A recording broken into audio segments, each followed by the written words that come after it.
Good morning. Villain chapter में जो last topic हमने डिस्कस किया था वो था रॉल्ट का नियम, रॉल्ट्स लॉ। आज का जो टॉपिक है आदर्श विलेन व अनआदर्श विलेन, ये रॉल्ट के नियम से ही रिलेटेड है। तो अब हम समझते हैं कि आदर्श विलेन क्या होते हैं और अनआदर्श विलेन क्या होते हैं। फिर हम ये भी पढ़ेंगे कि अनआदर्श विलेन दो प्रकार के होते हैं, तो वो हम बाद में डिस्कस करेंगे। सबसे पहले हम बात करते हैं किसकी, आदर्श विलेन की। आदर्श विलेन या आइडियल सॉल्यूशन वो सॉल्यूशन होते हैं जो रॉल्ट के नियम का पालन करते हैं हर एक सांद्रता पे, मतलब सांद्रता में कितना भी परिवर्तन आ जाए वो रॉल्ट के नियम का पालन करेंगे। ऐसा कोई विलेन अगर है तो उस विलेन को हम क्या कहेंगे, आदर्श विलेन या फिर आइडियल सॉल्यूशन। तो पहली कंडीशन क्या हुई, किसी भी सॉल्यूशन को आइडियल बनने के लिए या आदर्श बनने के लिए उसे रॉल्ट के नियम का पालन करना होगा, पहली बात। दूसरी बात, डेल्टा एच मिक्सिंग कितना होना चाहिए, 0। मतलब जब दो द्रव्य को आप मिलाओ और वो आदर्श विलेन बने तो उसमें एंथैल्पी का परिवर्तन हमेशा 0 होना चाहिए। मतलब ना तो ऊष्मा वो रिलीज करेगा, ना तो ऊष्मा अवशोषित होगी और ना वो रिलीज करेगा, ना तो एब्जॉर्ब होगी एनर्जी और ना रिलीज होगी। जो टोटल चेंज होगा एनर्जी का वो कितना होगा, 0। अभी हम इसको एक एग्जांपल से समझेंगे। थर्ड पॉइंट क्या है, आयतन में जो परिवर्तन होना चाहिए वो भी 0 होना चाहिए। मतलब अगर आप एक द्रव्य मान लेते हैं कि एक द्रव्य हमने 10 ml लिया, इस द्रव्य को हम नाम दे देते हैं A, और दूसरा द्रव्य है हमारे पास, उसको नाम दे देते हैं B, और ये भी कितना है 10 ml। तो जब आप इन दोनों को मिलाओगे, मिक्स करोगे एक दूसरे बर्तन में, दूसरे वेसल में, बीकर में, तो जो विलेन प्राप्त होगा ए और बी के मिलाने से उसका आयतन भी बच्चे कितना होना चाहिए, 20 ml। तो मिलाने से पहले इन दोनों का जोड़ कितना था, 20 ml। मिलाने के बाद जो विलेन प्राप्त हुआ उसका भी आयतन कितना है, 20 ml। तो जितना शुरू में था उतना ही बाद में आयतन मिला है हमें। इसका मतलब जो वॉल्यूम में परिवर्तन आएगा, जो आयतन में चेंज आया वो कितना है, 0। आप सोचोगे कि ये तो हमेशा ही होता है, जब भी हम दो लिक्विड का आयतन लेते हैं और मिलाते हैं तो उन दोनों के जोड़ के बराबर ही हमें आयतन प्राप्त होता है। ऐसा नहीं होता।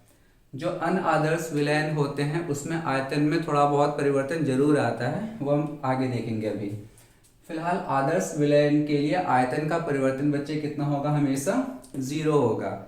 एंथैल्पी में परिवर्तन भी कितना होगा, 0 होगा। और आदर्श विलेन किसका पालन करेंगे, रॉल्ट के नियम का। और फिर फोर्थ पॉइंट, ये तो खैर रॉल्ट का नियम है ही है कि आदर्श विलेन का जो कुल दाब होता है वो जो अवयव हैं उनके आंशिक दाब के जोड़ के बराबर होता है। और सबसे इंपॉर्टेंट पॉइंट ये, जो विलयन में जो अवयव होंगे उनके बीच का जो आकर्षण बल है, ए और बी दो अवयव हो गए जो विलयन में हैं, इनके बीच का जो आकर्षण बल है ये बिल्कुल बराबर होगा किसके, ए और बी के आकर्षण बल के जोड़ के। तभी ये जो एंथैल्पी में परिवर्तन है बच्चे वो 0 हो सकता है। तो ये सारे कंडीशन अगर कोई भी विलयन फॉलो करता है, इनका पालन करता है, तो वो विलयन आपका क्या है, आदर्श विलयन। इसका एग्जाम्पल देखते हैं हम आदर्श विलयन का। पहले तो इसके 3 एग्जाम्पल्स मेनली जो एनसीईआरटी में गिवन है। एक है आपका n heptane plus n hexane, मतलब हेप्टेन C7H16 और हेक्सेन C6H14। इन दोनों का जो विलयन है वो आदर्श विलयन है। दूसरा chloroethane CH3CH2Cl, chloroethane plus bromoethane CH3CH2Br, इन दोनों का जो विलयन है वो भी क्या है, आदर्श विलयन। और तीसरा एग्जाम्पल है हमारे पास बेंजीन और टॉलिन का विलयन, टॉलिन बेंजीन पे CH3। तो इन दोनों का जो विलयन है, इन दोनों को मिलाओगे जब आप बेंजीन और टॉलिन को, तब भी जो आपको विलयन प्राप्त होगा वो क्या होगा, आपका एक आदर्श विलयन होगा। और आदर्श विलयन का आपको ग्राफ भी याद रखना है। ग्राफ वही है जो मैंने लास्ट लेक्चर में आपको समझाया था। यहाँ पर हम मान लेते हैं कि एक अवयव जो है ए, उसके मोल अंश कितने हैं, 1, तो बी वाले का कितना होगा बच्चे, 0। इधर से इधर जब आप जाओगे तो b को ही बढ़ाओगे, क्योंकि a तो पहले से ही मैक्सिमम है, अधिकतम है। यहाँ तक आते आते x a का मान 0 हो जाएगा, x b का मान 1 हो जाएगा। इस पॉइंट पे जो दाब होगा वो a की वजह से होगा, जिसको हम कहेंगे P नॉट a, और यहाँ पर जो दाब होगा वो b की वजह से, तो P नॉट b। यहाँ से इसको लाइन को ज्वाइन कर दो और यहाँ से इसको ज्वाइन कर दो, बिल्कुल सीधी रेखा मिलती है हमें। तो ये हो जाएगा P कुल, जो कि किसके बराबर है, P A plus P B के। ये वाली जो लाइन है वो पी बी की है और ये लाइन आपके लिए पी ए के लिए। तो ये जो आपके पास ग्राफ है ये एक आदर्श विलयन का ग्राफ है। अभी हम देखेंगे कि अनआदर्श विलयन में ये ग्राफ कैसे परिवर्तित होगा। तो पहले जरा देखते हैं कि अनआदर्श विलयन होंगे क्या। ऐसे विलयन, जाहिर सी बात है, जो आदर्श विलयन है वो किसका पालन करते हैं, रॉल्ट के नियम का, ये नहीं करेंगे। मतलब जितनी बातें आपने आदर्श विलयन में लिखा था उसका जस्ट यहाँ पे उल्टा होगा। तो अनआदर्श विलयन वो होंगे जो रॉल्ट के नियम का पालन नहीं करेंगे। दूसरी बात, डेल्टा एच मिक्सिंग, एंथैल्पी में जो चेंज होगा वो नॉट इक्वल टू 0 होगा, 0 के बराबर नहीं होगा। वॉल्यूम, आयतन में जो परिवर्तन होगा वो भी 0 के बराबर नहीं होगा। और जो कुल दाब है पी कुल, ठीक है, वो भी पी ए और पी बी के जोड़ के बराबर नहीं होगा, ठीक है ना। हम ये भी कह सकते हैं कि जो आकर्षण बल है ए और बी का वो भी बराबर नहीं होगा, किसके, ए के और ए बी के। तो ये बातें अगर हैं, अगर किसी भी विलयन में ये सारी बातें हो रही हैं, मतलब वो रॉल्ट के नियम का पालन भी नहीं कर रहा है, डेल्टा एच मिक्सिंग उसका 0 नहीं है, आयतन में परिवर्तन भी 0 नहीं है, आकर्षण बल भी अवयव के आकर्षण बल के समान नहीं है, कुल दाब जो विलयन का है वो भी अवयव के आंशिक दाब के बराबर, मतलब उनके योग के बराबर नहीं आ रहा है, या तो ज़्यादा आ रहा है या कम आ रहा है, तो हमारा विलयन क्या कहलाएगा, अनआदर्श या नॉन आइडियल सॉल्यूशन। जो अनआदर्श विलयन होते हैं बच्चे वो दो प्रकार के होते हैं।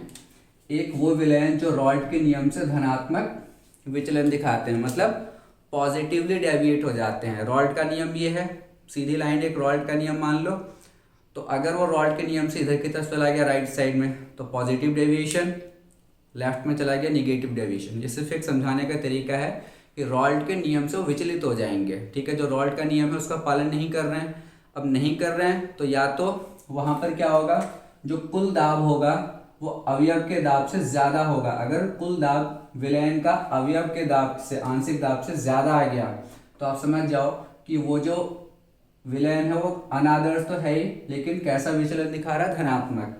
जो ऋणात्मक, हाँ, दूसरा जो हमारे पास विलयन होता है वो रॉल्ट के नियम से कैसा विचलन दिखाता है, ऋणात्मक या निगेटिव डेविएशन फ्रॉम रॉल्ट्स लॉ। तो अब इनके पॉइंट्स देखो आप। सबसे पहले यहाँ पर जो एंथैल्पी का परिवर्तन होगा बच्चे वो 0 से ज़्यादा होगा, पॉजिटिव।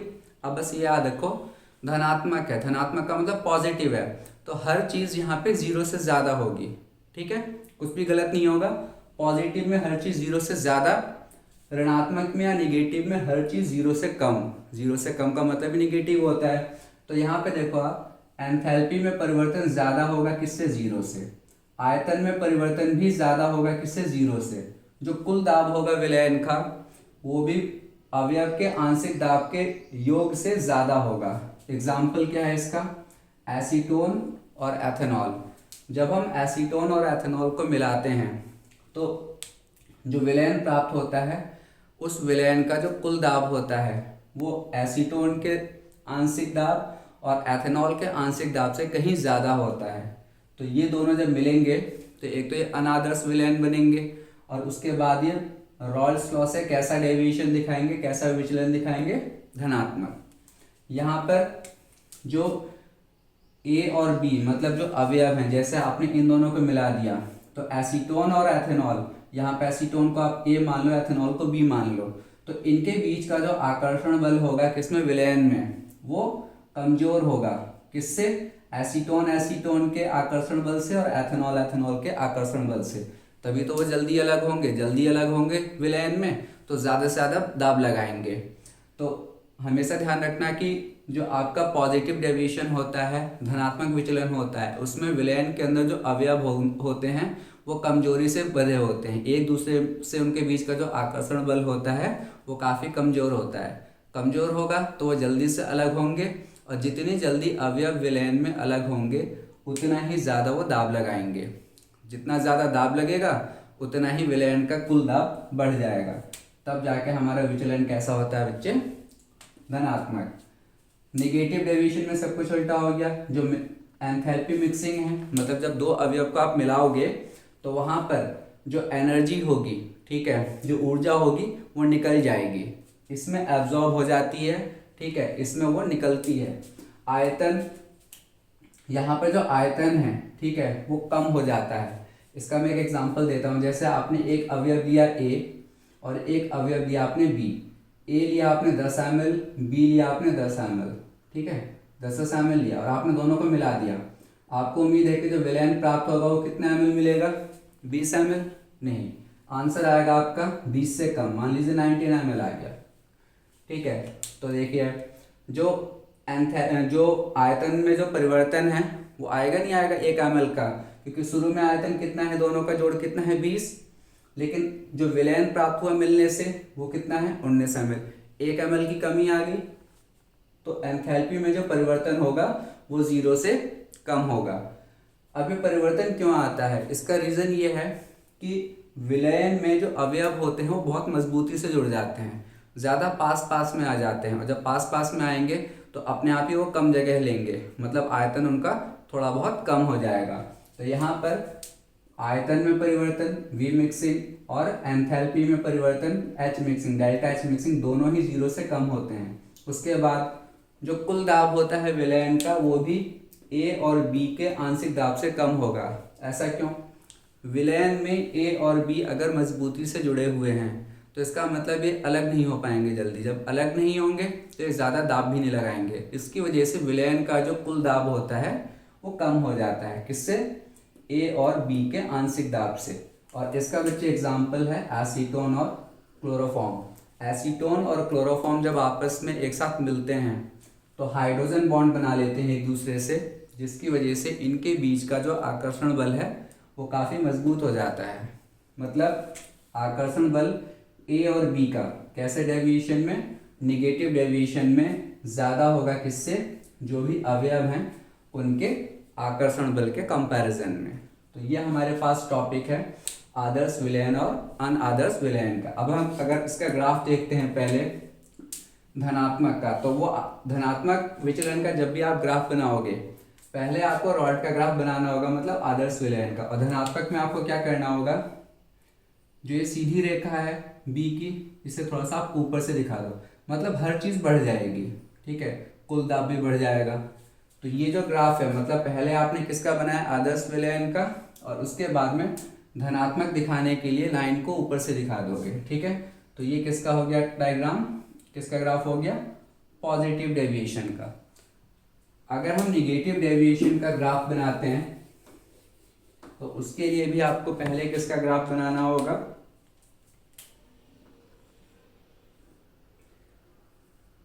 आइडियल सॉल्यूशन का ग्राफ। फिर से यहाँ पे हम x से कितना ले लेते हैं? 1, xb 0, इधर जा रहे हैं xb बढ़ रहा है, यहाँ तक आते आते x से कितना हो गया? 0, xb कितना हो गया? 1। यहाँ का p0 a, यहाँ पर p0 b। पहले आप स्ट्रेट लाइन दिखा दो, मतलब आदर्श विलयन का, क्योंकि हम इसी से तो तुलना कर रहे हैं ना, तो आदर्श विलयन का तो ग्राफ आप बनाओगे ही। उसके बाद आपको क्या करना होगा? नीचे से लाइन दिखाओगे, निगेटिव में नीचे से, पॉजिटिव में ऊपर से। ये वाली लाइन नीचे हो जाएगी और कुल दाब वाली लाइन भी आपकी नीचे हो जाएगी। तो अब ये लाइन आपका क्या बताएगा? P कुल। ये किसके लिए लाइन है? ये वाली PA के लिए। ये लाइन किसकी है? PB की। तो ये ग्राफ हो गया आपका ऋणात्मक विचलन का ग्राफ। बहुत ही इंपॉर्टेंट है, इस बार भी बोर्ड एग्जाम में रॉल्ट के नियम का और अनादर्श विलयन से रिलेटेड, मतलब इनके ग्राफ, ये पॉइंट्स सब मिला के 6 नंबर में पूछे गए थे कि रॉल्ट का नियम क्या होता है। वो ऑलरेडी पहले वाले लेक्चर में मैं डिस्कस कर चुका हूँ। फिर आदर्श विलयन और अनादर्श विलयन को समझाइए ग्राफ सहित, तो आपको ये पूरा एक्सप्लेन करना था। रटना कुछ नहीं है, सब आपको समझना है। आदर्श विलयन क्या हो गए? जो रॉल्ट के नियम का पालन करेंगे। डेल्टा H मिक्सिंग कितना होगा? 0। डेल्टा V मिक्सिंग कितना होगा? 0। वहाँ पे जो आकर्षण बल होगा वो बराबर होगा किसके, अवयव के आकर्षण बल के। ग्राफ हमने देख ही लिया। एग्जाम्पल याद रखो आप, बेंजीन, टॉलिन, क्लोरोएथेन, ब्रोमोएथेन, और तीसरा क्या था हमारे पास, एनहेप्टेन, एनहेक्सेन। फिर हमने पढ़ा नॉन आइडियल सॉल्यूशन, अनआदर्स विलेन, वो विलेन जो रॉल्ट के नियम का पालन नहीं करेंगे, क्योंकि जो करेंगे वो तो आदर्श हो गए, जो नहीं करेंगे वो अनआदर्स। अब ये दो प्रकार के हो गए, एक जो रॉल्ट के नियम से पॉजिटिव डेविएशन दिखाएंगे मतलब धनात्मक विचलन, और जो निगेटिव डेविएशन दिखाएंगे ऋणात्मक विचलन। इनके एग्जाम्पल्स याद करने हैं आपको। यहाँ पे आपको याद रखना है कि धनात्मक विचलन में मतलब पॉजिटिव में जो कुल दाब होता है विलयन का वो आंशिक दाब के जोड़ से ज़्यादा हो जाता है, ऋणात्मक में आपका कम हो जाएगा। ग्राफ हमने देख लिया, ठीक है। तो नेक्स्ट टॉपिक है वो है आपका एजियोट्रॉप। एजियोट्रॉप जिसे हम बोलते हैं बच्चे स्थिर क्वाथी।